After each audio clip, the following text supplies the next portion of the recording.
মাওলা আলী কোনার মধ্যে বসে আছে। মাওলা আলীর মনটা এখন খারাপ হয়ে গেছে।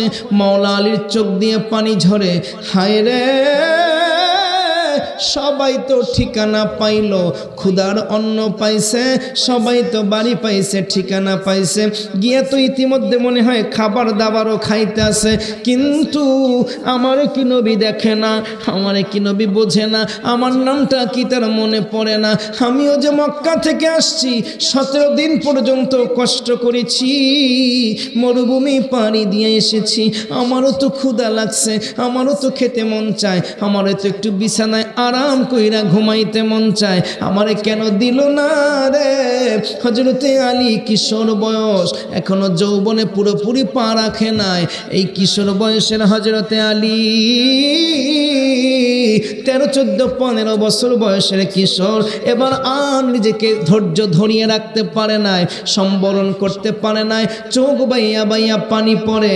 সবাই যখন চলে গেছে, কোনায় বসে মাওলা আলী কান্দে, কিশোর আলী কান্দে। রহমতের নবী আলী রে ডাক দিয়া বলে, আলী রে কেন কান্দো? ইয়া রাসূলুল্লাহ, ইয়া হাবিবাল্লাহ, একটু আগে এইখানে আমরা 600 মানুষ ছিলাম, আপনি সবাইকে এক একজনকে এক এক বাড়িতে ভাই বানাইয়া, দিনী ভাই বানাইয়া পাঠাইয়া দিলেন। তারা গিয়ে সেই বাড়িতে খানা খায়, তারা গিয়ে সেই বাড়িতে ঘুমায়, বিশ্রাম নেয়। ইয়া রাসূলুল্লাহ রে, আপনি কি আমার চোখে দেখেন না? আমারে কেন একজন ভাই বানাইয়া দিলেন না? নবী, আমার তো যেতে মন চায়, আমার তো ক্ষুধা লাগছে, খাবার খেতে মন চায়, আমার তো একটু বিশ্রাম করতে মন চায়। সবাইরে আপনি পরিবার দিলেন, আমারে কাউকে দিলেন না, কোনো বাড়িতে আমারে পাঠাইলেন না। আমি এখানে বসে আছি, আপনি মনে হয় আমার নামটা পর্যন্তই ভুইলা গেছে। এবার নবী রাহমাতুল লিল আলামিন ডেকে বলে, ওই দিন আলী রে, ও আলী, মক্কা থেকে আসা আমরা মুহাজির ভাইদের জন্য আমরা আনসারদের সঙ্গে ভাই ভাই বানাইয়া দিছি। ও আলী, তুই না আমার চাচাতো ভাই, তুই না আমার আপন কলিজার টুকরা ভাই, আমি তোরে কেমনে আর একজনের ভাই বানাইয়া দেয়? আলী রে, পারবো না আমার ভাই, আমি খাইলে খাবি, না খাইলে না খাবি, আমার ঘরে থাকবি, আমার বুকের মধ্যে আলী তোর জায়গা।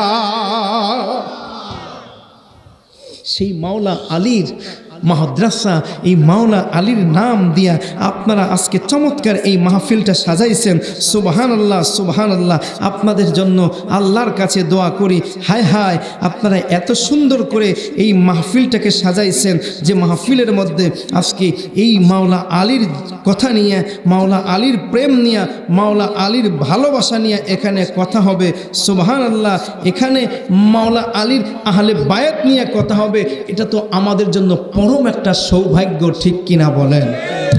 কারণ মাওলা আলী সরাসরি আমার নবীর আহলে বায়াত। আমার নবীর আহলে বায়াতকে যে ভালোবাসে না, সে কোনোদিন ঈমানদার হতে পারে? আমার নবী রাহমাতুল লিল আলামিন বলছেন, আমি তোমাদের জন্য 2টা জিনিস রেখে যাচ্ছি, একটা হচ্ছে আমার কোরআন, আর একটা হচ্ছে আহলে বায়াত। সব জায়গায় শুনেন যে সুন্নাহ হাদিস এর কথা বলা হয়েছে, ও হাদিসও যেমন আছে সুন্নাহ, আবার অন্য জায়গায় কিন্তু কোরআনের পরে আহলে বায়াতকে বলা হয়েছে যে আমার আহলে বায়াত, আমার পরিবারের লোকজন। দুনিয়া সব একদিকে উল্টা যাইতে পারে, হাদিস অস্বীকার করতে পারে, অন্য বিভিন্ন মতাদর্শ গ্রহণ করতে পারে, আমার পরিবার, আমার আহলে বায়াত কোনোদিন অন্য মতাদর্শ গ্রহণ করবে না। আমার পরিবার, আমার আহলে বায়াত যা বলবে ওইটাই হচ্ছে সুন্নাহ, ওইটাই তোমাদের জন্য অনুসরণীয় শরীয়ত। মারহাবা বলেন। আমার নবী বলেছেন, শোনো, তোমাদের জন্য নূহ নবীর ওই প্লাবনের পরে কিস্তিটাই যেমন ছিল একমাত্র নাজাতের তরি, আর আমার উম্মতের নাজাতের তরি হচ্ছে আমার আহলে বায়াত। সুবহানাল্লাহ বলেন। সেই মাওলা আলীর মাদ্রাসা নাম দিয়ে আজকের মাহফিল সাজাইছেন। আপনারা বড় সৌভাগ্যবান যে আপনারা হযরতে আলী রাদিয়াল্লাহু তাআলা আনহুকে মূল্যায়ন করেছেন। মারহাবা। নবীর আহলে বায়াতের উপর যেই বান্দার নাই মোহাব্বত নবীর হালে বা এতের উপর যেই বান্দার নাই মোহাব্বত কাটা কাফের দোজখের কীট নবীর শাফায়াত পাইবে না নবীর শাফায়াত ঠিক কিনা একটা লোক নামাজ পড়তে পড়তে দেহটা করলো কানা পাঞ্জাতনের উপর সেই জন মোহাব্বত রাখলো না আছে কিনা এমন মানুষ হায় হায় হজ যাকাত সার যতই করুক সকলই হইবে বরবাদ বাবানি যে আলী এলেমের শহরের দরজা বন্ধুরে আলেম যারা হয় তারা গরিব হয় আলেম যদি গরিব হয় গরিব কোনো আলেম যদি তোমার সামনে যায় মনটা বইরা হাদিয়া দিবা মাওলা আলীর কথা চিন্তা করবা দুনিয়ার সবচাইতে বড় আলেম ছিল মাওলা আলী কিন্তু আলেমের হযরতে আলী একবেলা খাবার জোগাইবার পরে আর একবেলা খাবার জোগানোর মতো অর্থ ছিল না সম্পদ ছিল না কিন্তু মাথা ভরা আল্লাহ ইলম দিছিল আমার নবী বলে আলী রে রে আলী তুই জানো নি তুই কে আম্মা জান আয়েশা সিদ্দিকাকে ডেকে বলে রে আয়েশা শুনে রাখিস আয়েশা আমি হইলাম মানব জাতির সর্দার আর আমার আলী হইল গোটা আরব জাতির সর্দার আরবের সর্দার হযরতে আলী পেটে ক্ষুধা লইয়া রাত্রিবেলা ঘুম আসে না রাত গভীর হয়েছে গভীর রাতে বাহিরে বের হয়েছে কারণ দেখি কোনো কাজকর্ম পাওয়া যায় কিনা কোনো কাজ পাওয়া যায় কিনা কোনো কাজ পাওয়া যায় কিনা গভীর রাত এখন যেমন বাজছে 12টা এখন কয়টা বাজছে না 11টা 39 পৌনে 12টা এই সময় বলেন রাস্তাঘাটে কাজ আসেনি তাও তো এখন আপনাদের নারায়ণগঞ্জ শিল্প অঞ্চল মুন্সিগঞ্জ শিল্পী অঞ্চল বিসিক আছে ইপিজেড আছে কলকারখানা আছে নাইট ডিউটি পাওয়া যায় কিন্তু আজ থেকে 1500 বছর আগে ওই প্রত্যন্ত আরবের গ্রামের মধ্যে মরুভূমির অঞ্চলে এই গভীর রাতে কে আলীকে কাজ দিবে পেটে যদি ক্ষুধা থাকে রে বা তখন যুক্তি মনে হয় না আলী বের যে রাস্তা দিয়ে হাঁটে খোঁজে কাজ আছেনি কোথাও কোনো মানুষ নাই জন নাই কার সঙ্গে কাজ চাইবে তার কাছে খাবার চাইবে মাওলা আলী রাস্তা দিয়ে হাঁটে পেট তাকে সায় দেয় না হাঁটতেও মনে চায় না এত ক্ষুধা এত যন্ত্রণা গোটা পেটের মধ্যে মোচড় দেয় সহ্য হয় না যন্ত্রণাগুলো সহ্য হয় না এমন সময় একটা বাড়ির দরজাটা খুলে গেল একজন মহিলা বৃদ্ধ মহিলা সম্ভ্রান্ত উনি উকি মেরে বাহিরের দিকে তাকাইলো হযরতে মাওলা আলী রাদিয়াল্লাহু তাআলা আনহু যাচ্ছেন উনি ডাক দিয়ে বললেন কে যায় ওখান থেকে আমার একজন কাজের মানুষ লাগে মাওলা আলী শুনে বাড়ির মহিলা দরজাটা খুইলা আলীকে দেখে বলে কে গো আমার একজন কাজের মানুষ লাগে তুমি কি কাজ করতে পারবা আর আলীও তো বের হয়েছে ক্ষুধার যন্ত্রণা ওনারও তো কাজ লাগে ঠিক কিনা উনি আয়েশা বলে আম্মা আমি কাজ করতে প্রস্তুত আমি কাজের জন্য বের হয়েছি ও তুমি কাজ করবা কত দিতে হবে তোমাকে আলী বলে আপনি সন্তুষ্ট হইয়া আমাকে যা দিবেন আমি তাই করব মহিলা ডেকে বললেন রে যুবক আমার বাগানের মধ্যে কতগুলো খেজুর গাছ লাগানো ছিল আমার হঠাৎ করে মনে পড়ছে সন্ধ্যাবেলা পানি দেওয়া দরকার ছিল পানি দেই নাই মরুভূমির মধ্যে যদি আমার গাছে পানি না পায় আগামীকাল রৌদ্র পাইয়া আমার গাছগুলোর ময়রা যাবে জিতবে জেতা থাকবে না বাঁচবে না একটু পানি দিয়া দাও আমার গাছের গোড়াগুলোতে হযরতে মাওলা আলী কূপের মধ্য থেকে অন্ধকারের মধ্যে বালতি ফালাইয়া পানি আইনা গাছের গোড়ায় দিতেছে কতক্ষণ দেওয়ার পরে হার মানে না, আর দিলে সয় না, আর সহ্য হয় না, শরীরটা আর চলে না, ঝিমঝিম হয়ে গেছে, শরীরটা দুর্বল হয়ে গেছে। বাড়ির সামনে চলে আসছে, কাজ ফালাই আসছে, মা ও মা আমি কাজ করেছি, আমাকে কিছু আপনি যা দিবেন আমার পারিশ্রমিক দেন। বাস দরজার সামনে হাত বাড়াইছে, মহিলা ভিতর থেকে নিজের মন মতো কতগুলো খেজুর একটা পোটলায় বান্দা মাওলা আলীর হাতের মধ্যে দিছে। পেটে ক্ষুধা, পেটে ক্ষুধা, পেটে ক্ষুধা, ক্ষুধার তাড়নায় কাজ মনে চায় না, তাই খেজুরের জন্য আসছে, খেজুরগুলো হাতের মধ্যে নিয়ে খাইবে। এমন সময় খেজুরগুলোর দিকে তাকাইয়া গো মাওলা আলী নিজের ক্ষুধার কথা বইলা গেছে, বিবির ক্ষুধার কথা বইলা গেছে, সন্তানরা যে বাড়িতে না খাইয়া রইছে তাদের কথাও বইলা গেছে। হঠাৎ করে খেজুরের বস্তার দিকে তাকাইয়া, ওই যে খেজুরের পোটলাটার মধ্যে দিকে তাকাইয়া, বেশি খেজুর দেয় নাই, অল্প কিছু খেজুর দিছে, পোটলার দিকে তাকাইয়া রে একটা চেহারা বাইসা উঠছে গো, আমার নূরের নবী, আমার রহমতের নবী। হায় রে আমার নবীর মায়ার দিন, হায় রে আমার নবীর মায়ার দিন, উম্মতের সামনে আজি হইতেছে বিলীন। হায় রে আমার নবীর মায়ার দিন। ফরমায়াছেন হযরত খাদিজা খাতুন,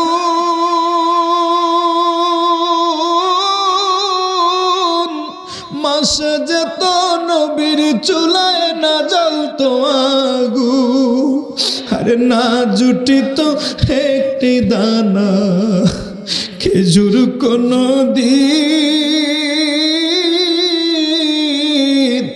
হায় রে আমার নবীর মায়ার দিন, হায় রে আমার নবীর মায়ার দিন, উম্মতের সামনে আজি হইতেছে বিলীন। হায় রে আমার নবীর মায়ার দিন। ফরমায়াছেন হযরত আয়েশা খাতুন,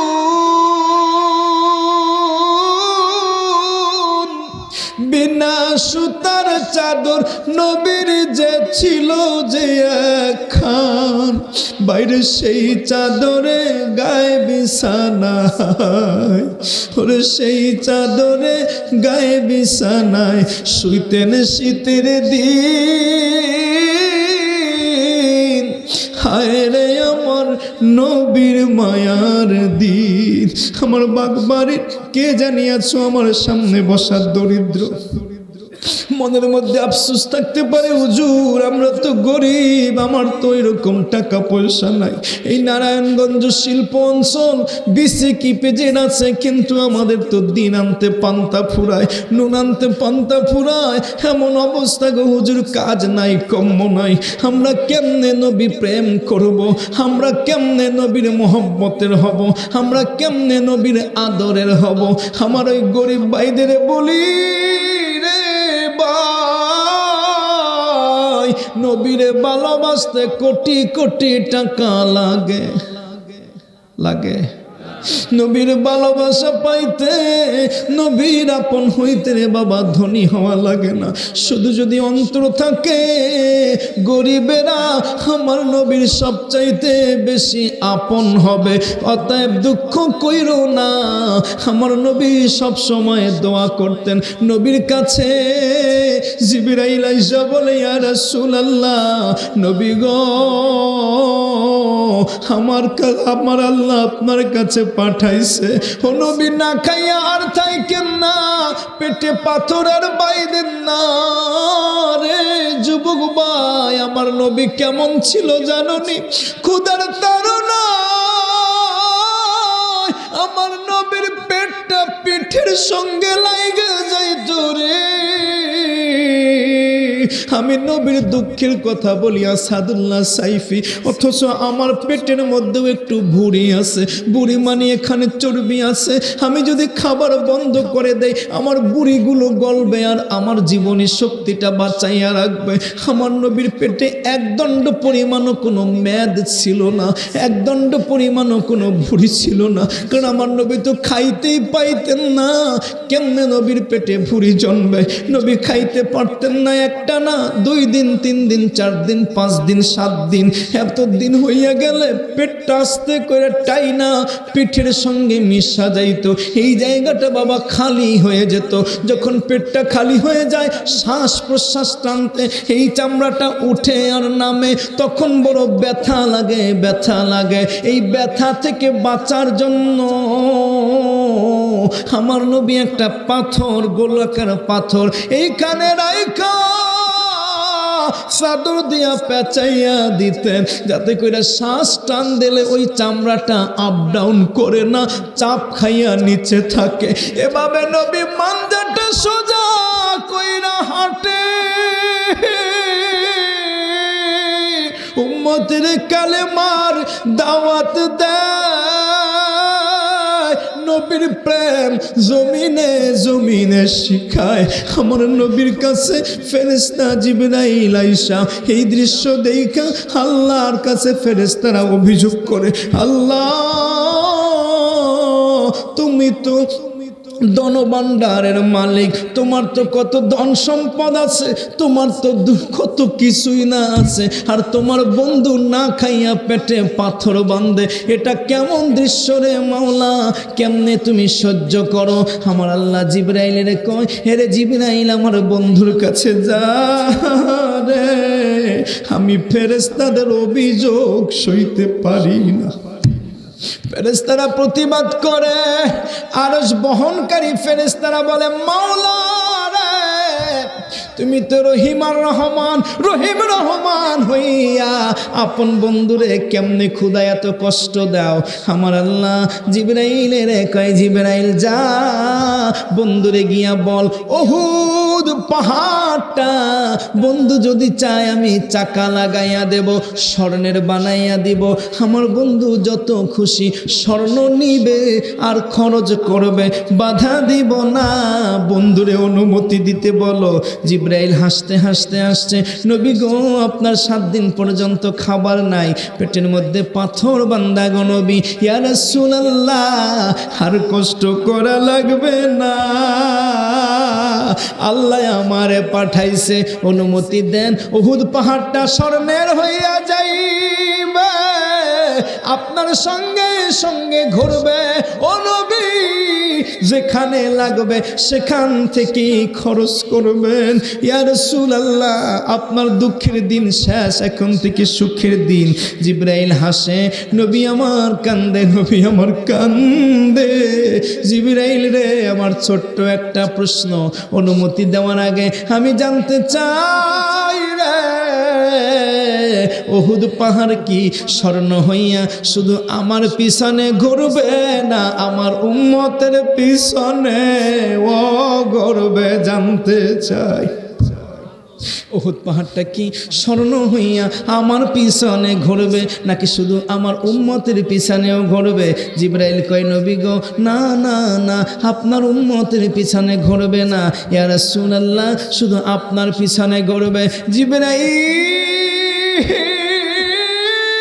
রে রাহমাতাল লিল আলামিন কি জিনিস সেটাই তো তুই বুঝলি না। যেই সুযোগ আমার উম্মত পাবে না, যেই সুযোগ আমার উম্মত পাবে না, আমার নারায়ণগঞ্জের উম্মত না খাইয়া থাকবে, ঋণে ডুইবা থাকবে, কিস্তিতে জর্জরিত থাকবে, কিস্তি লইয়া অটো মিশুক চালাইবে, সন্ত্রাসীরা ডাকাত চোরেরা রাজনৈতিক মাস্তানেরা ব্যাটারি চুরি করে নিয়ে যাইবে রে। আমার গরিবটা ব্যাটারি কিনতে পারবে না, সারাদিন মিশুকটা চালাইয়া 700 টাকা কামাইয়া রে 500 টাকা কিস্তি দিয়া 300 টাকা জমা দিয়া রাতে নাইটে গাড়ি চালাইয়া 50 টাকা নিয়ে পকেটে আসবে। বাচ্চাটা ক্ষুধার তাড়নায় মরিচ ভর্তা দিয়া টিপা টিপা ওর বউ খাওয়াইবে, খাইতে পারবে না। একটা গেঞ্জি এই নারায়ণগঞ্জে কত ইম্পোর্ট এক্সপোর্টের গেঞ্জি বানায় রে, কিন্তু ওর গেঞ্জিটার দিকে তাকাইলে দেখা যায় কত বছরের রং জইলা গেছে, কতদিন পার হইয়া গেছে রে, গেঞ্জিটা পাল্টায় না। গামের পানিগুলো মিশা রোদ্রের তাপ লাইগা লাইগা ওই গেঞ্জিটা রং জইলা গেছে। কত ডাইং মিলে কত রং বেরঙের রং করা হয় এই নারায়ণগঞ্জে। আমি আমার মিরাপাড়া মসজিদের একটা লেবারকে দেখছি, কালো একটা গেঞ্জি, কতদিন পয়রা পয়রা ডিউটি করে ওই গেঞ্জিটা পয়রাই নামাজ পড়ে। আমি আজও বলি নাই, কিন্তু আমি তাকাই ওর গেঞ্জিটার দিকে, কালো গেঞ্জিটা কেমন যেন ফ্যাকাশে হয়ে গেছে, ধূসর হয়ে গেছে, কত দিনের পুরাতন গেঞ্জি। আমার মন চায় ডাইকা বলি, রিপন ভাই তুমি তো দীর্ঘদিন পর্যন্ত মিস্ত্রি কাজ করো, একটা গেঞ্জিও কি কিনতে পারো না?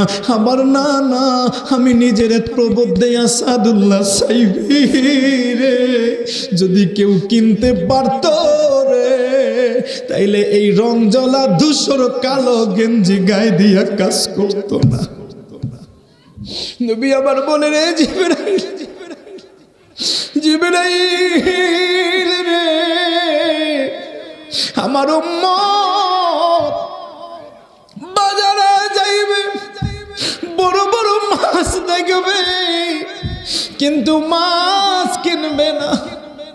আমি দেখছি মিরাপাড়ার পাশে একটা বউ বাজার আছে, আমি ওই বউ বাজারে দেখছি বড় বড় রুই কাতলা মাছগুলো কাটা হয়, ওইগুলো কাটার পরে পেট থেকে নারী বুড়িগুলো বের হয়, ওই নারী বুড়িগুলো কতক্ষণ পরে জমা কইরা ওই যারা কাটে একটা মাছের দোকানের পাশে একটা ডালার মধ্যে রাইখা দেয়। আমি একদিন জিগাইলাম, বাবা এইগুলোর সামনে আইনা কেন রাখছো? কয় হুজুর এগুলো খুব ভালো জিনিস, এগুলো খেতে খুব মজা, অনেকে এগুলো শখ কইরা খায়। আমি কই পাগলা রে, আমারে বলদ বুঝাস না,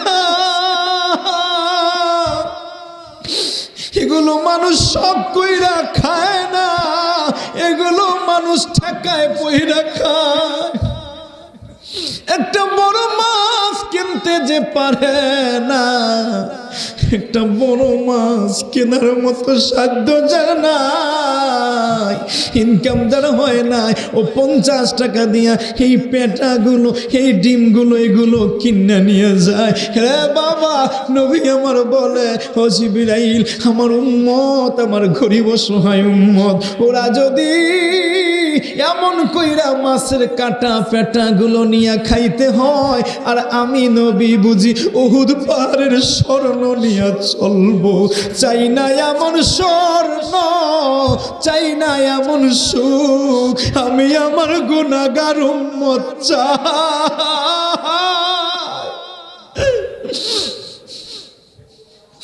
আমার গুনাহগার উম্মত চাই রে, আমার উম্মত আমি চাই, সুখ আমি চাই না। বন্ধুরে, মাওলা আলীর কথা বলছি। খেজুর কয়টা পাইয়া, মনে আছে? খেজুর কয়টা পাইয়া, পেটে কি ক্ষুধা, একটা খেজুর বের কইরা মুখে দিলেও তো পেটের কিছুটা ক্ষুধা নিবারণ হয়। কেমন নবী প্রেমিক, কেমন আশিকে রাসূল, কেন মাওলা হয়, কেন আমার নবীর প্রিয় হয় হযরতে আলী, যার নামে আজকে মাদ্রাসাটা সাজাইছে। ওই আলী খেজুরটা পাইয়া খেজুরের দিকে তাকাইয়া ওনার নিজের ক্ষুধার কথা ভুইলা গেছে, স্ত্রীর ক্ষুধার কথা ভুইলা গেছে, সন্তানদের ক্ষুধার যাতনার কথা ভুইলা গেছে। খেজুরের পোটলার মধ্যে যেই চেহারাটা বাইসা আসছে, সেই চেহারাটা আমার নবীর চেহারা। হযরতে আলী নিজে খেজুর খায় না, ওই গভীর রাতে দৌড় দিছে মসজিদে নববীর দিকে। আমার নবী কই রে, আমার নবী কই? নবীর ঘরে যদি খাবার থাকতো আজকে 3 দিন পর্যন্ত নবীর কলজার টুকরা হাসান আর হোসাইন না খাইয়া থাকতো না।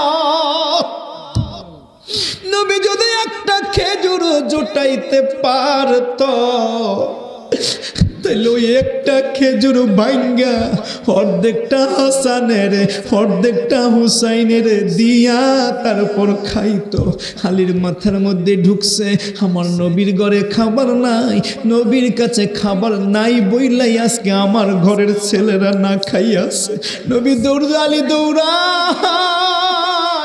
খেজুর খায় না, মসজিদের সামনে গিয়া দাঁড়াইছে, মসজিদের মধ্যে ঢুকছে। নবী তো হুজরার দরজা বন্ধ কইরা ভিতরে ঘুমিয়ে আছে। ডাকবে কেমনে? আমার নবীকে তো বাহির থেকে ডাকা যায় না, বাহির থেকে ডাকলে বেজার হয় কে? হযরতে আলী দীর্ঘ সময় ওইখানে দাঁড়িয়েছিল। দাঁড়াতে দাঁড়াতে ক্লান্ত দেহের মধ্যে খেজুরের পোটলাটা হাতে, খেজুরের পোটলা নিয়ে মাওলা আলী ওইভাবে দাঁড়িয়ে আছে। দাঁড়াইতে দাঁড়াইতে ক্লান্ত দেহ মাটির মধ্যে শুয়ে পড়ছে, মাটির মধ্যে শুয়ে পড়া ঘুমাইয়া গেছে। ঘুমাইতে ঘুমাইতে ফজর হইয়া গেছে রে,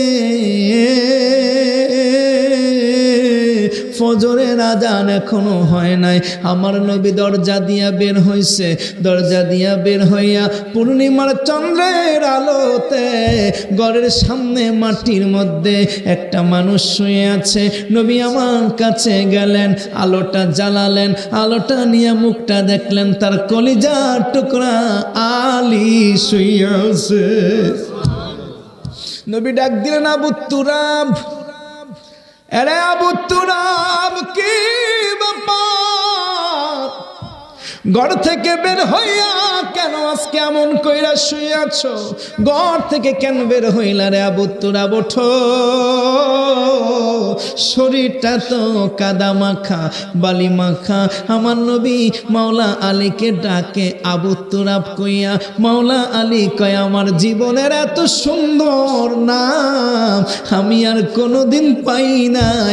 আলী বলে, আমার আল্লাহ আমারে কয় আসাদুল্লাহ, আর আমার নবী আমারে কয় আবু তুরাব।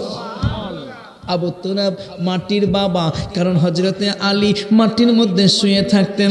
এত বড় জ্ঞানী মানুষ, এত বড় পণ্ডিত মানুষ, এত বড় বেলায়েতের সম্রাট মাওলা আলী মাটির মধ্যে শুয়ে থাকতেন। মাটি গায়ের মধ্যে পড়ে থাকতো, ধুলোবালিগুলো পড়ে থাকতো। নবী এভাবে আলী শুয়ে আছেন।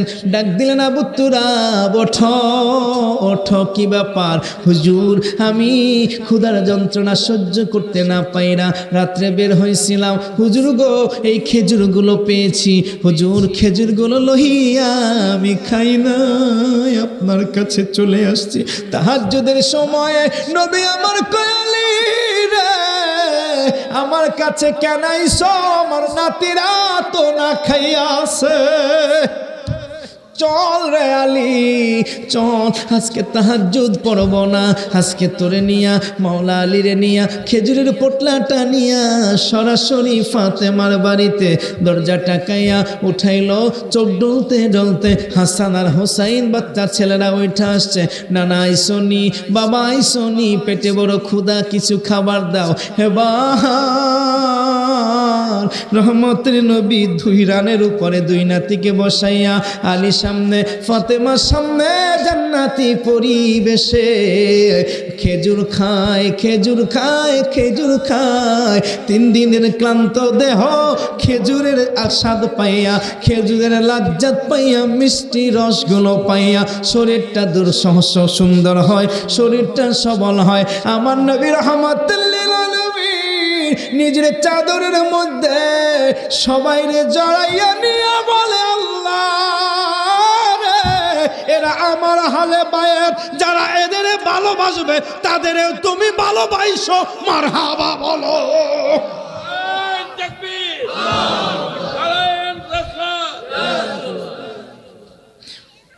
এরাই হলো পাঞ্জাতন, এরাই হলো কি? এরাই হলো আমার নবী মাওলা আলী, খাতুনে জান্নাত ফাতেমাতুজ জোহরা, আর ইমাম হাসান ইমাম হোসাইন নবীর কলিজার টুকরা। এরাই হচ্ছে পাঞ্জাতন। আলীকে কেন ভালোবাসতেন? আলীকে বলে, আলী রে, সব নবীদের তাদের নিজেদের নসল থেকে আল্লাহ তাআলা পরবর্তী বংশধরদেরকে দুনিয়ায় প্রতিষ্ঠিত করেছেন, একমাত্র আমাকে কোনো নসল দেন নাই, আমাকে দুনিয়ায় কোনো বাবা সন্তানের পুত্র সন্তানের বাবা বানান নাই, আমাকে কোনো ব্যক্তি প্রাপ্তবয়স্ক পুরুষের বাবা বানান নাই। আল্লাহ তো কোরআনেই বলছেন, মাকানা মুহাম্মাদুন আবা আহাদিম মির রিজালিকুম ওয়ালাকির রাসূলুল্লাহি ওয়া খাতামান নাবিয়্যিন। এই জন্য আলী রে, তোমাকে দিয়ে আল্লাহ আমার নসলটা দুনিয়ার মধ্যে প্রতিষ্ঠিত করেছেন, মারহাবা বলেন। এই জন্য আমার নবী রাহমাতাল লিল আলামিন এই পাঞ্জাতনকে বেশি ভালোবাসতেন। একদিকে মেয়ে আর একদিকে চাচাতো ভাই। মেয়ে আর চাচাতো ভাই এটাও কিন্তু নিজের রক্ত, ঠিক কিনা? বলবেন যে মেয়ের দুনিয়াতে তো হুজুর মেয়ের বংশ দিয়া তো নিজের বংশ প্রতিষ্ঠিত হয় না, মেয়ের সন্তান তো তার দাদা দাদির বংশে পরিচিত হয়। ভাবা, একমাত্র রহমাতাল লিল আলামিন আমার নবীর বংশটা আল্লাহ দুনিয়াতে টিকাইছেন নিজের মেয়ের সন্তান দিয়া। আর জামাতাটা হচ্ছে একদিকে জামাতা, আবার আর একদিকে কিন্তু তিনিও তো নিজের বংশের, নিজের চাচাতো ভাই। কারণ আলীরও দাদা আব্দুল মুত্তালিব, আমার নবীরও দাদা আব্দুল মুত্তালিব। বংশটা ঠিক আছে কি নাই? অতএব ইমাম হাসান ইমাম হোসাইন পাঞ্জাতনের এই বংশটা দুনিয়ার মধ্যে আজও আছে। এই পাঞ্জাতনের বংশটা, এই বংশটা আমার আল্লাহ এই দুনিয়ার মধ্যে এভাবেই রাখছেন। এই জন্য মাওলা আলীর খুব দরকার ছিল। মাওলা আলী না হলে পরে আমার নবীর বংশ দুনিয়াতে থাকতো। এই জন্য এই দুনিয়ার মধ্যে পাঞ্জাতনকে এভাবে প্রতিষ্ঠিত করার জন্য আল্লাহ যে হিকমত প্রয়োগ করেছেন, উম্মত হিসেবে আমাদেরও পাঞ্জাতনকে ভালোবাসা দরকার আছে কি নাই? আরো জোরে বলেন, আছে কি নাই? পাঞ্জাতন শব্দ শুনলেই অনেকে শিয়া শিয়া গন্ধ পায়। না ভাই, না না না, আমার নবী যাদেরকে ভালোবাসতে বলছেন, প্রত্যেকটা দরুদের মধ্যে যাদের কথা আছে, আমার আল্লাহ নিজে যেখানে বলে ইন্নামা ইউরিদুল্লাহু লিউযহিবা আনকুমুর রিসসা, যে ও আহলে বায়াত, আমি তো চাই তোমাদেরকে পুত পবিত্র অবস্থায় রাখার জন্য। আর কারা আসছে যারা আহলে বায়াতের শান শুনতে পারে না, পাঞ্জাতনের কথা শুনতে পারে না, এদের কথা শুনবেন না, এদের কথা ওয়াজ শুনবেন না, এদের কাছে যাবেন না। কারণ এরা আসলে দুশ্মনে রসুল, দুশ্মনে গোস্তাখে রসুল, দুশ্মনে পাঞ্জাতন। পাঞ্জাতনের ভালোবাসার কথা বলেছেন স্বয়ং আমার আল্লাহ সূরা আহজাব 33 নম্বর আয়াত, মারহাবা বলেন। গাইব মোরা পাঞ্জাতনের শান, নবীর আশিকান, গাইব মোরা পাঞ্জাতনের শান, বলো গাইব মোরা পাঞ্জাতনের শান, নবী গাইব মোরা পাকে পাঞ্জাতনের তরি, উম্মতের নাজাতের তরি, পাকে পাঞ্জাতনের তরি, উম্মতের নাজাতের তরি, হাদিসেতে আছে তার প্রমাণ, নবীর আশিকান, গাইব মোরা, বলো না, গাইব মোরা পাঞ্জাতনের শান, নবীর আশিকান, গাইব মোরা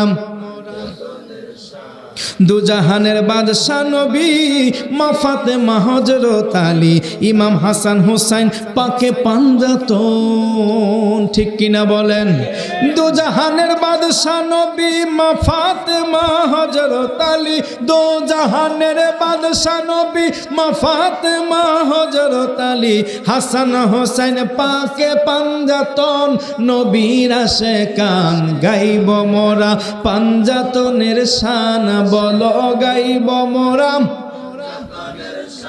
নবীর আশিকান গাইব মোরা বেলায়েতের বাদশা আলী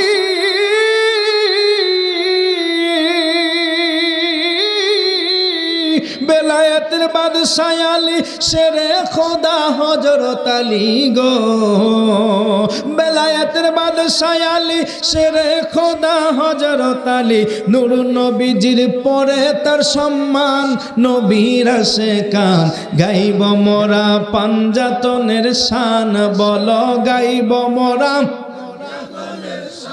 নবীর আশিকান গাইব মোরা মা ফাতেমা মা জননী দয়াল নবীর নয়ন মনি যার খাতিলে পাবো যে আসান ঠিক কিনা বলেন মা ফাতেমা নয়ন মনি দয়াল নবীর নয়ন মনি যার খাতিলে পাবো যে আসান জান্নাতের সরদার যারা হাসান আর হোসাইন তারা জান্নাতের সরদার যারা হাসান ও হোসাইন তারা কারবালাতে বাঁচাইল ঈমান নবীর আশিকান কারবালাতে বাঁচাইল ঈমান নবীর আশিকান গাইব মোরা পাঞ্জাতনের শান বলো গাইব মোরা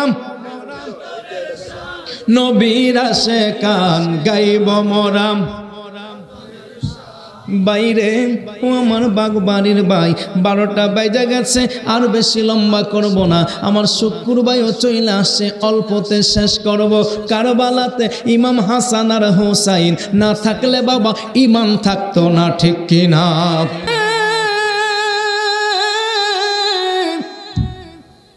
ইসলাম কি ইসলাম হলো সত্য মিথ্যার পার্থক্যকারী ঠিক কিনা বলো বাবারে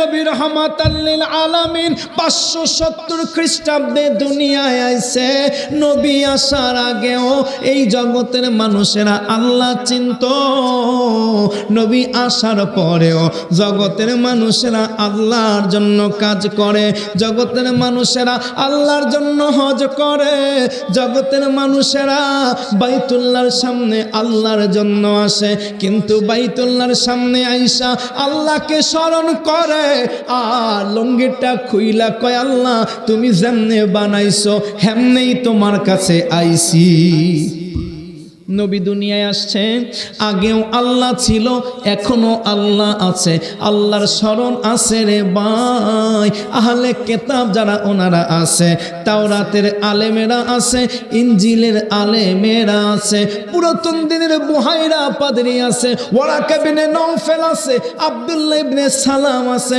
আল্লাহ তো আছে আল্লাহরে চেনে না এমন কোনো মানুষ নাই আল্লাহ তো বাবা আছে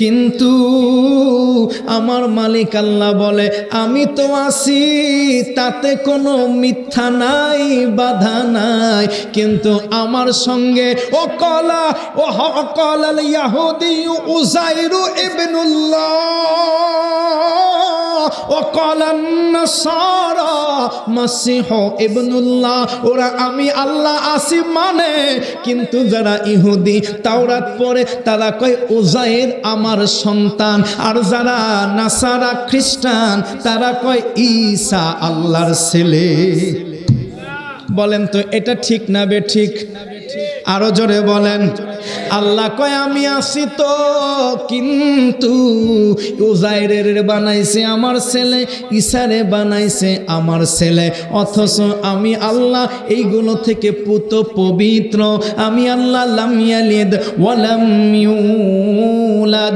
আমি আল্লাহ কাউরে জন্ম দেই না আমি আল্লাহ কারো থেকে জন্ম নেই না শুধু তাই নয়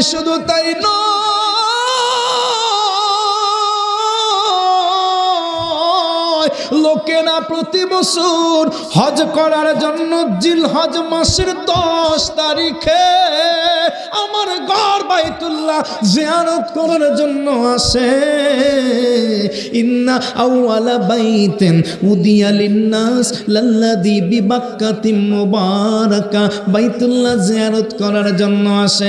আমার কাছে এসে বলে লাব্বাইক আল্লাহুম্মা লাব্বাইক, আমি আছি, আমার হজও আছে, আমার সামনেও আসে, কিন্তু আমার খাল্লা ঘরটার মধ্যে 360টা মূর্তি বসাইয়া রাখছে।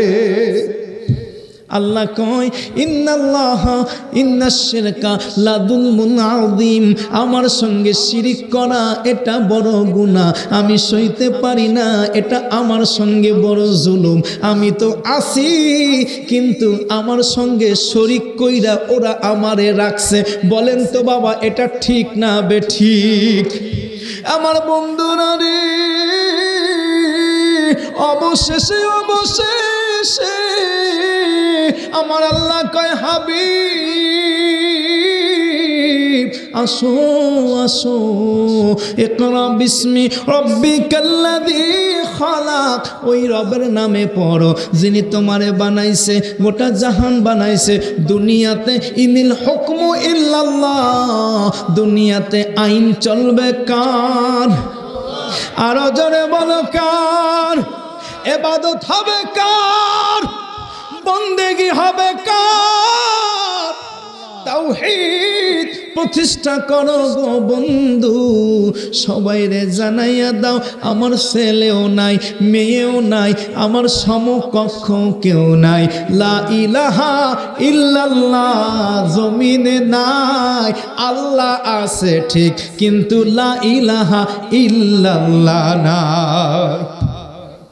আল্লাহ আছে কিন্তু লা ইলাহা ইল্লাল্লাহ এটা নাই। আল্লাহ আছে, ছেলে মেয়েও আছে, বউও আছে, এর পাশে আরো অনেকজন আছে, সবাই মিল্লা জিল্লা একজন এদের মধ্যে আল্লাহ। আল্লাহকে আমার বড় কষ্ট লাগে, এই যে সত্য আর মিথ্যা মিশাইয়া ফেলাইছে। হাবিব, এই জন্য আমি আল্লাহ তোমাকে পাঠাইলাম, তুমি সত্যটা সত্য, মিথ্যাটা মিথ্যা। সত্য কোনটা? এক আল্লাহ। মিথ্যা কোনটা? যা আল হক অজাহাকাল বাতিল। আমার কাবাঘর থেকে মূর্তিগুলো সরাইয়া ধুইয়া মুছা সাফ কইরা মানুষের হৃদয়টাকে পুত পবিত্র করবা। একমাত্র ইবাদত হবে কার? আমার নবী 23 বছরের জীবনে দায়িত্ব পালন করছে কি করছে না? বন্ধুরে,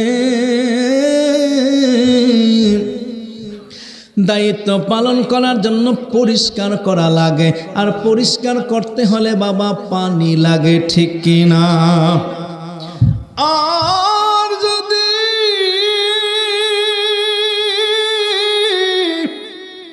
দিলের ময়লা পরিষ্কার করা লাগে, কোন আদর্শ মানুষের দিলের মধ্যে গাইথা গেছে, এই দিলের আদর্শটা পরিষ্কার কইরা আর একটা আদর্শ বসাইতে লাগে। দিলটা পরিষ্কার করতে গেলে বাবা পানি দিয়া হয় না, তাইলে রক্ত লাগে।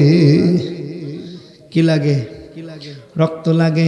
একটা জাতীয়তাবাদ প্রতিষ্ঠার জন্য রক্ত লাগে। 71 সালে বাংলাদেশি জাতীয়তাবাদ প্রতিষ্ঠা হয়েছে, রক্ত লাগছে রে বাবা।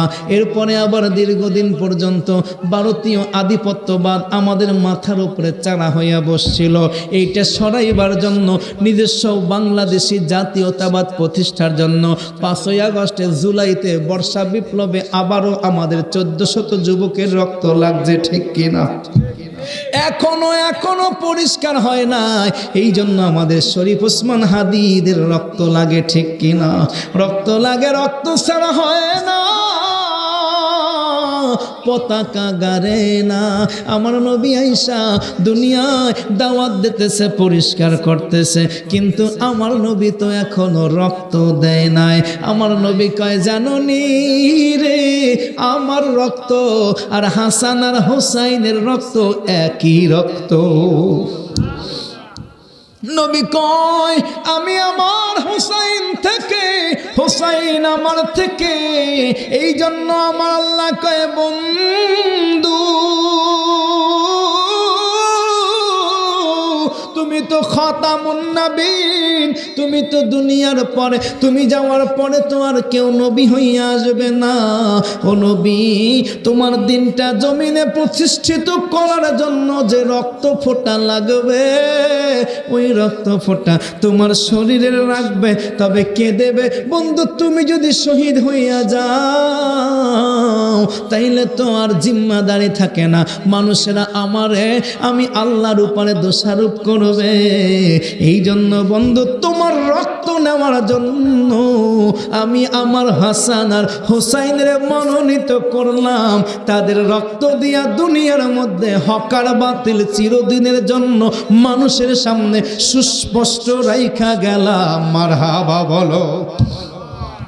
আমার নবী কয়, উম্মত রে উম্মত রে উম্মত রে,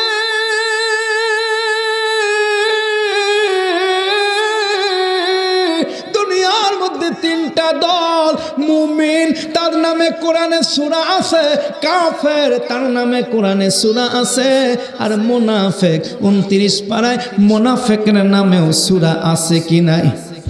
মুমিন কারা? তাদেরকে তো তোমরা চেনো, ইন্নাল্লাযীনা আমানু ওয়া আমিলুস সলিহাত, মুমিনদেরকে চেনো। কাফের কারা? তাদেরকে চেনো। কিন্তু মুনাফিক কারা?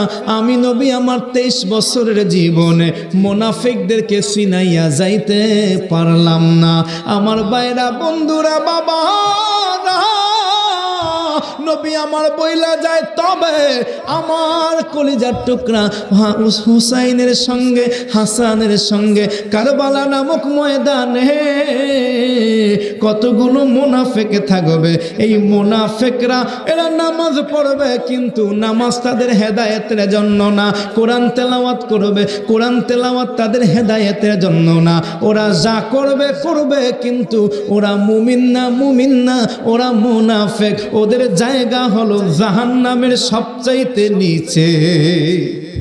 মুনাফিকের পরিচয় আমার নবী সুস্পষ্ট কইরা যাইতে পারে নাই, মুনাফিক চিহ্নিত করতে পারে নাই উম্মতের সামনে। মুনাফিককে চিনিয়ে দেওয়ার জন্য এলাকা দেশের মধ্যে সুস্পষ্ট করার জন্য কারবালার ঘটনা, ইমাম হোসাইন সেখানে শহীদ হয়। নবী পরিবারের 72 জন শহীদ হইয়া দুনিয়াবাসীর কাছে প্রমাণ রেখে গেছে। আল্লামা ইকবাল বলে, ইসলাম জিন্দা হতা হে হার কারবালা কি বাত। কারবালা হয়েছে বলেই আজকে পৃথিবীর মধ্যে ইসলাম জিন্দা হয়েছে। কারবালা না হলে ইসলাম জিন্দা হতো না। মুনাফিকদের মুনাফিকের মধ্যে ইসলাম ডুবে যেত। কোনটা মুনাফিক আর কোনটা মুমিন, মানুষ এটা পার্থক্য করতে পারতো না। কাফের তো চেনে, কাফের নামাজ পড়ে না, আর মুমিন নামাজ পড়ে, কিন্তু মুনাফিক তো চেনা যায় না। মুনাফিকও নামাজ পড়ে, মুমিনও নামাজ পড়ে, কিন্তু মুনাফিক তো জাহান্নামের সবচাইতে নিচে যাবে, আর মুমিন নামাজ পড়ে জান্নাতে যাবে। ঠিক কিনা বলেন? এই জন্য আমার ভাইয়েরা, কারবালায় এই ইমাম হোসাইন নবীর কলিজার টুকরারা শহীদ হইয়া আমাদেরকে সত্য আর মিথ্যা দেখাইয়া গেছে। ওই কারবালার ইমাম হাসান, ইমাম হোসাইন, ওনার আব্বার নামে আমাদের এই মাওলা আলী মডেল মাদ্রাসা। আমি এখন আর সামনে যাব না, কষ্ট হচ্ছে অনেক। এত এই চাপ নিয়ে আসলে এই মাইকে এত এই চাপের ওয়াজ করা যায় না। আমরা একটু থেমে যাচ্ছি, সামনের দিকে আমার আর যেতে সাপোর্ট দিচ্ছে না আমার নিজের ভয়েস, নিজের শরীর। আমি আপনাদের কাছে একটু সাপোর্ট চাই। আমি যেহেতু সাপোর্টে দুর্বল হয়ে গেছি, এখন আপনাদের থেকে একটু সাপোর্ট চাই। আমার শুক্কুর প্রধান ভাই বসছেন, আমার জোবায়ের, ওনার ছেলে, ছোট ছেলেটায় মাদ্রাসায় পড়াচ্ছেন। মাহফুজ, ওনার বড় ছেলেটা, এই মাদ্রাসাটা ওরা কয় ভাই মিলে করেছেন। আহারে ভাই, এই বাংলাদেশের মধ্যে আমরা সুন্নিয়াত, আমরা হচ্ছে সংখ্যা গুরু, আমরা সবচেয়ে বেশি মানুষ সুন্নি জনতা, কিন্তু তারপরেও কেন যেন মনে হচ্ছে আমাদের অবস্থা বেগতিক। আমরা খুব মনে হয় ছোট, আমরা মনে হয় এখানে সংখ্যালঘু, আমরা মনে হয় এখানে রোহিঙ্গা। কারণ হচ্ছে একটা, আমাদের দরবার আছে, মাজার আছে, কিন্তু মাদ্রাসা নাই। বুঝতে পারছেন?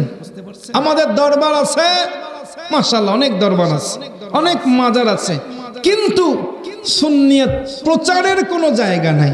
একটা মাদ্রাসা নাই, সুন্নি মাদ্রাসা নাই। প্রতিটা মোচরে মোচরে, বিল্ডিংয়ে বিল্ডিংয়ে, ওই যে সাইনবোর্ড থেকে আসবেন এয়ারপোর্ট সাইনবোর্ড পর্যন্ত, যাত্রাবাড়ি থেকে, প্রত্যেকটা বিল্ডিংয়ে মনে হয় 3টা করে মাদ্রাসা। 1600 মাদ্রাসা আছে ওই জায়গার মধ্যে, কিন্তু দুর্ভাগ্যবশত সত্য যে একটা মাদ্রাসাও আসলে নবী প্রেমের মাদ্রাসা না, আহলে বায়াতের প্রেম শিখানোর মাদ্রাসা না, ইয়া নবী সালাম আলাইকা বলার মাদ্রাসা। আজকে আমরা যা হওয়ার তা হয়ে গেছে। আমাদের মানুষ থাকার পরেও, সুন্নি নবী প্রেমিক মানুষ থাকার পরেও, মিলাদ কিয়াম প্রেমী মানুষ থাকার পরেও ওয়াজে, মাহফিলে, বয়ানে, লেকচারে, আলোচনায়, বইতে, কিতাবে, পত্রে সব জায়গায় শুনতে হয় ইয়া নবী সালাম আলাইকা বলা বেদাত। ঠিক কিনা? এইটা ফিরাইবার জন্য আমাদের মাদ্রাসা লাগবে কি লাগবে না? লাগবে কি লাগবে না? আমরা মিলাদ শরীফ পড়ব একটু পরেই। আপনাদের জন্য কিছু তাবারকের ব্যবস্থাও আছে, এগুলো নিয়ে যাবেন। আমি মাত্র 5টা মিনিট একদম টাইম টু টাইম ঘড়ি ধরে 5টা মিনিট খরচ করব। এখন বাজে 21, আমরা 26 মিনিট পর্যন্ত আপনাদের কাছে আমি দেখতে চাই অল্প কয়েকজন মানুষ আছেন আমার এই মাওলা আলী রাদিয়াল্লাহু তাআলা আনহু মডেল মাদ্রাসায় হযরতে আলী রাদিয়াল্লাহু তাআলা আনহুর নামের উপরে ভিত্তি করে, ওনার নামের প্রেমে, ওনার নামের এই মাদ্রাসাটায় 5,000 টাকা দিয়া একটা ভাই বলবেন যে ভাই আমি এই মাদ্রাসায় এই মাদ্রাসার মাহফিল করছে, এই সব কিছু মিলাইয়া ওদের সঙ্গে একাত্মতা পোষণ করে আমি 5,000 টাকা দিলাম, আমি একটা নবী প্রেমিক দেখতে চাই, আমি মুসাফির মানুষ, আমি আপনার জন্য প্রাণ ভরে দোয়া করব। এই গভীর রাতে আমার আল্লাহ আমাদের দোয়া ফিরাবে না। আলী রাদিয়াল্লাহু তাআলা আনহুর ওসিলা দিলে, মা ফাতেমার ওসিলা দিলে, হাসান হোসাইনের ওসিলা দিলে, আমার নবীর ওসিলা দিলে, পাক পাঞ্জাতনের ওসিলা দিয়া দোয়া করলে অবশ্যই অবশ্যই আমার ঈমান বলে আমার আল্লাহ এই দোয়া ফিরাইবে। কোন মানুষটা আছেন ভাগ্যবান আমি একটু দেখতে চাই। মুরব্বী বাবা, যুবক বন্ধু, একটু হাতটা বাড়ান না। মাওলা আলীর প্রেমে, মাওলা আলীর শানে, মাওলা আলীর সম্মানে আপনি 5,000 টাকা দিবেন। একটা মানুষ, একজন 5,000 টাকা, অনেক বেশি না, 5,000 টাকা। একটা হাতের যে মোবাইলটা আছে আমার কাছে 50,000 টাকার নিচে মোবাইল এখন আমাদের যুবকরা চালায় না। 5,000 টাকার মোবাইল এখন আর পাওয়া যায় না। এগুলো চায় না মোবাইল। মানুষ বলে যে চায় না মোবাইল চালাইয়ে কি হাতটা নষ্ট করব হুজুর, একটু 5,000 টাকা।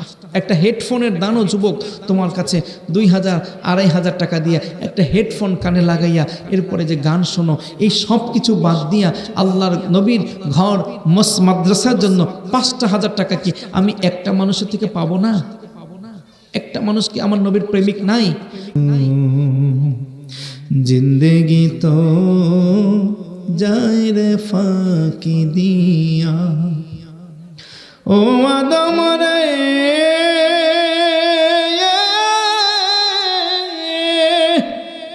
पाक दरिया गेছে दारी दंट আছে গোটা চারি সমন জারি গিয়াছে করিয়া রে সোনারাধ জিন্দগি তোর যায় রে ফাঁকি দিয়া। ঠিক কিনা বলেন? টাকা দিলেও বাবা টাকা শেষ হয়ে যাবে, না দিলেও বাবা শেষ হয়ে যাবে। জীবনে কত টাকা পাইলাম, কত টাকা কামাইলাম, হাত বইরা পকেট বইরা বাড়িতে আনলাম, আবার দেখি মানি ব্যাগ শূন্য। বাজার করতে যাইয়া সবজি কিনা ঘরে আসা লাগে, অথচ আমার মানি ব্যাগে লক্ষ লক্ষ টাকা থাকে। ঠিক কিনা বলে? আসেনি কেউ?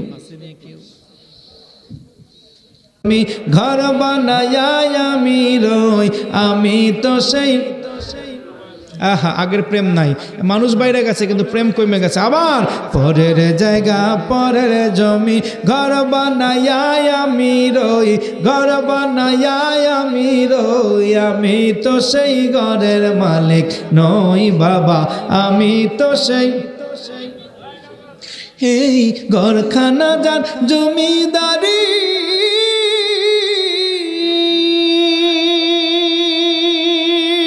আমি পাই না তাহার হুকুম জারি, সেই ঘরখানা যার জমিদারি, আমি পাই না তাহার হুকুম জারি, আমি পাই না জমিদারের দেখা, আমি পাই না জমিদারের দেখা, মনের দুঃখ কারে কই, আমি তো সেই ঘরের মালিক নই বাবা, আমি তো সেই আহা পরের জায়গা পরের জমি ঘর বানায়া আমি রই, আমি তো সেই ঘরের মালিক নই বাবা, আমি তো সেই বাবা জমিদারের ইচ্ছে মতো দেই না জমি চাষ, তাই তো ফসল ফলে না রে দুঃখ 12 মাস। জমিদারের ইচ্ছে মতো দেই না জমি চাষ, তাই তো ফসল ফলে না রে দুঃখ 12 মাস। আমি খাজনা পাতি সবই দিলাম,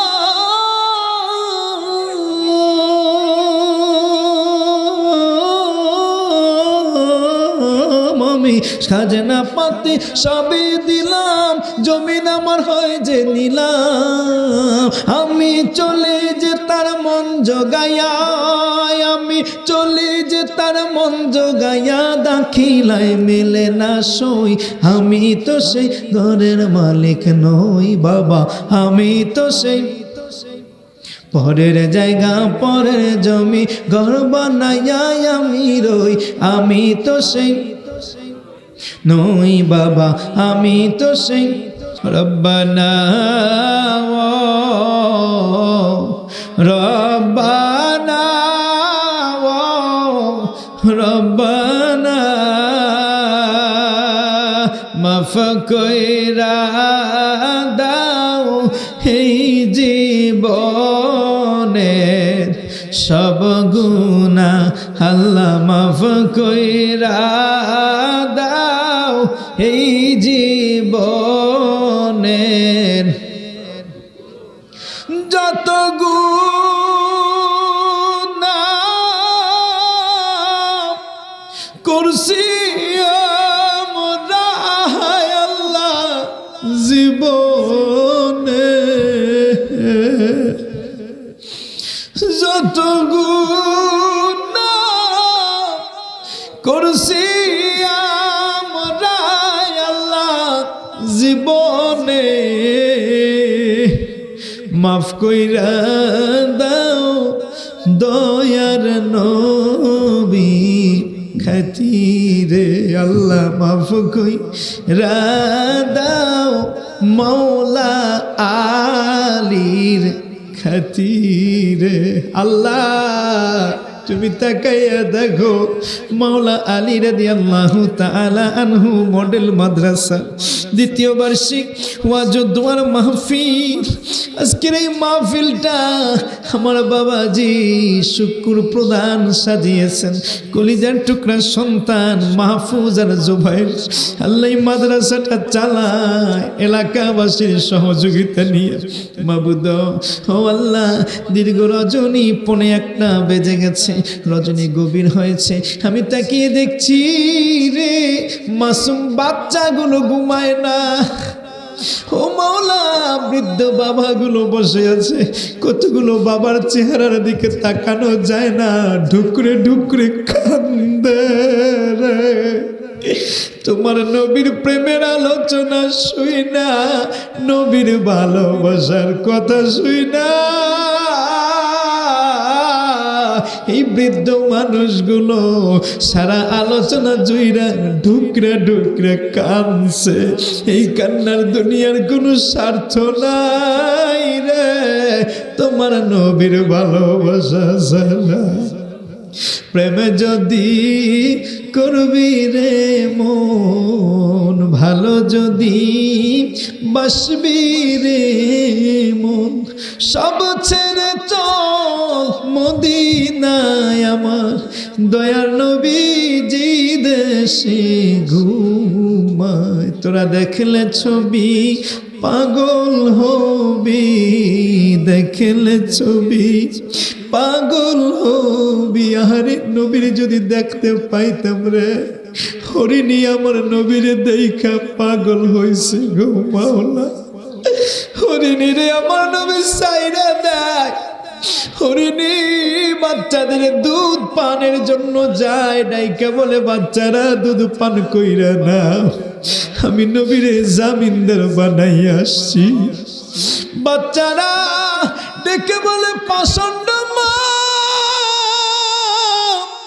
দুধ খাবো না, দুধ খাবো না, রহমাতাল লিল আলামিনের জামিনদার বানাইছো, আর দুধ খাবো হতে পারে না। চলো গো মা, আমরা তোমার হইয়া ওই নবীর চরণে পয়রা ক্ষমা চাইব। হরিণী আমার নবীরে চিনল রে, বনের পশু পাখি আমার নবীরে চিনে। দোয়েল নবীর কাছে ঈশা কাঁদলে, নবী বাজ পাখি আমারে তারায় আমারে বাঁচা। নবী জামার আস্তিনের মধ্যে দোয়েলের ঢুকাইয়া নাই। বাজ পাখি এসে বলে, নবী গো একদিন দুইটা খাই না, পেটে বড় ক্ষুধা। ও নবী দোয়েল পাখিটা তাড়াইয়া তাড়াইয়া এই পর্যন্ত আনছি, ঠিকানা দেন আমি ওরে খাইয়া পেটের তৃপ্তি মিটাই। আমার রহমতের নবী বলে, বাজ পাখি রে, রহমাতাল লিল আলামিনের কাছে যদি কেউ আশ্রয় চায়, রহমাতাল লিল আলামিন কাউরে ফিরায় না। দোয়েল আশ্রয় চাইছে, আমি তারে দিব না। হ্যাঁ বাজ পাখি, তোর পেটে ক্ষুধা, আমি তোরেও ফিরাবো না।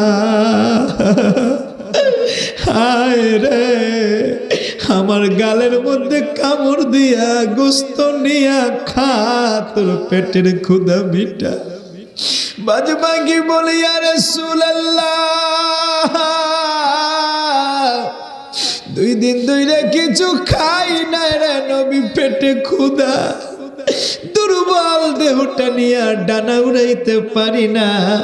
আপনি নবীর দিকে তাকাইয়া গো নবী, আমরার পেটের সব ক্ষুধা মিটা গেছে।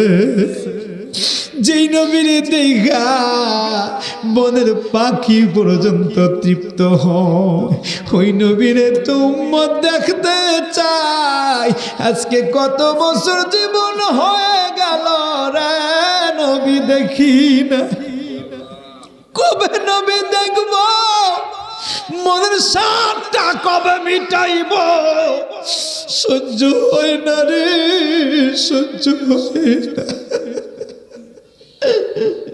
তোমায় না দেখিলে পরাণ আমার বাঁচে না রে, দেখা দাও, দেখা দাও মোরে নবী, দেখা দাও, দেখা দাও।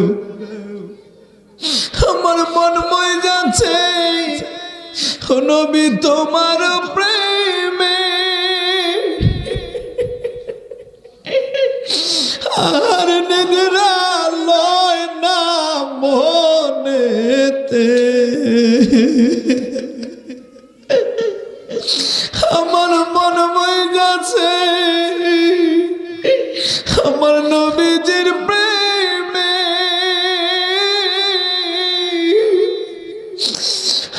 আর নিদ্রা লয় না মনেতে।